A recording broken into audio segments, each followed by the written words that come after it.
Okay, the second of your forms relates to Plato's Phaedrus. You can see my book has seen better days. Let's just get rid of that.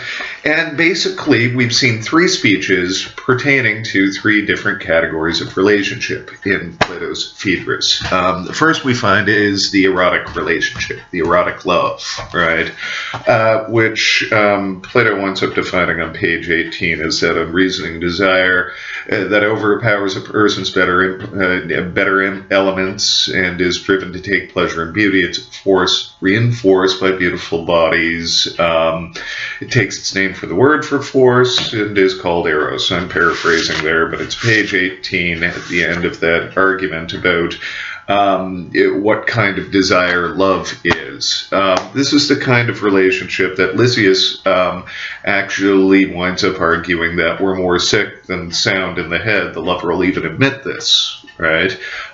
So that's the first kind of relationship that everybody kind of agrees is problematic.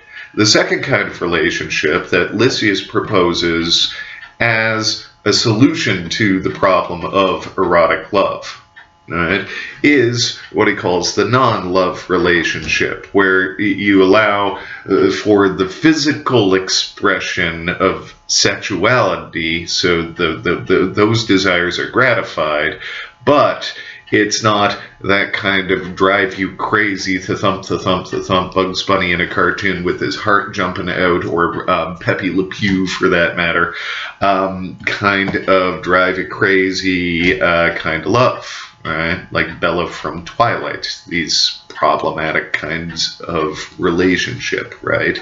Where your better elements in the non-love relationship would not be overcome, and you just kind of take care of your own business as the same time as you'd sate your physical desires. They'd be gratified, right? And then the third kind of relationship that we find in Plato is the Platonic relationship, where it brings harmony to your soul.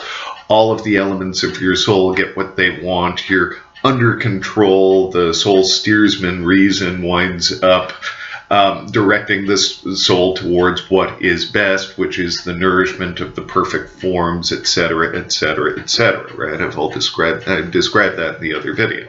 So we've got three kinds of relationship. The question I ask you, and I've got to admit, I've been asking this same question for another number of semesters because I think it's an important question.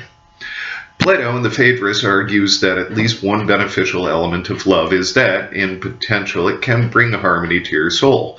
Normally, however, Plato argues that this can be achieved through the contemplation of mathematics and the philosophical move from the particular to the universal, largely an intellectual movement. Right.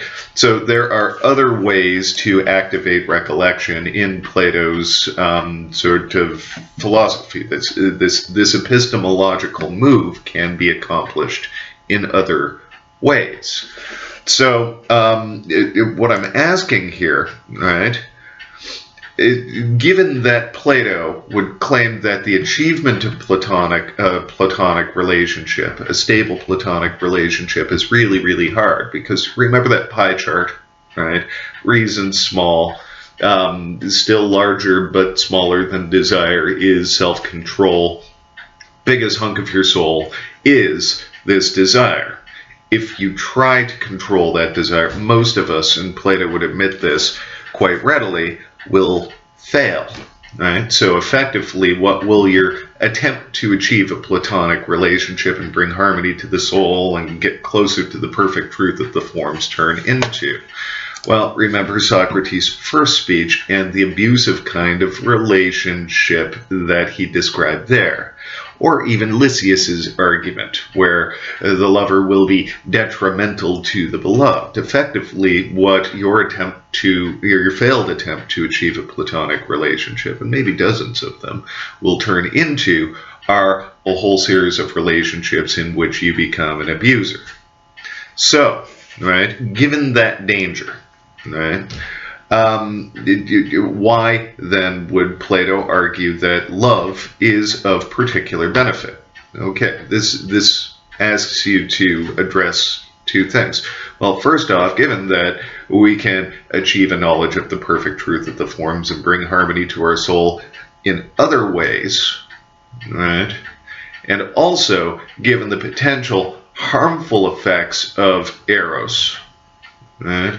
Why would Plato argue in favor of this kind of platonic relationship, which involves eros? Right.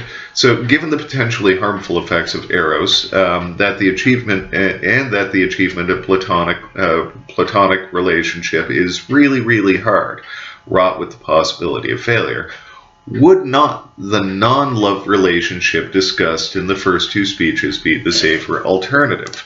Now, basically what I'm asking you to do here is a comparative sort of analysis of the kinds of relationships. So you've got a non-love relationship which allows you physical gratification and has you study philosophy on the side to bring you closer to truth and bring harmony to your soul.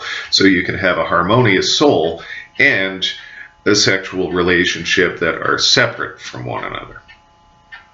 Theoretically, there might be problems with that, and I'm sure you'll raise a number of problems and concerns with regard to that kind of relationship. In previous semesters, I've had students suggest that even if you have a non-love relationship, eventually eros will get the better of you, and that non-love relationship will become a love relationship. You know, isn't a non-love relationship still just as troubling? From the analysis that I gave you in the previous video, right, effectively, right, a non-love relationship does not sate the soul at all. It doesn't, right? What it does is it bypasses the soul altogether, right, and concentrates on physical gratification and maybe a mutual friendship, right? It's less passionate is the idea. Right? So you might argue that a non-love relationship doesn't give you anything, and a platonic relationship gives you everything, even though it's fraught with failure. I mean, no matter what side of the issue you come down on it, your discussion hopefully will provide you a well-rounded understanding of Plato's position, which is complicated and subtle in a lot of ways. So I hope you have a good time discussing this. All right.